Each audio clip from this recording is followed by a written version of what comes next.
Focus muna tayo, 1 bar na eh. 1 bar na lang.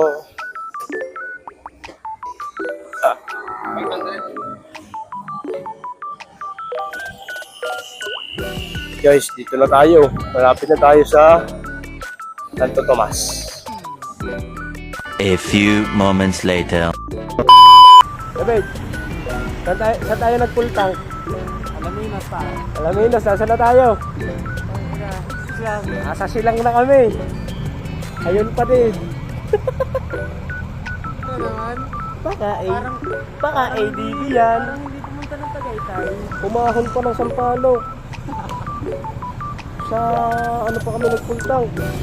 Alaminos pa kami nag-full tank. Wala pang bawas eh. Siguro naman. Bakit kaya ganyan? Hindi, baka kasi ito sa Palanggan. Ay, bawa. Nagre-refill lang po sa ano. Refill lang po. Kaya ganyan. Ay, paano mga tropa? Diyan na muna kayo. Balitaan na lang namin niya pagka bawas na yung gasolina namin. Mamaya na lang. Bye-bye.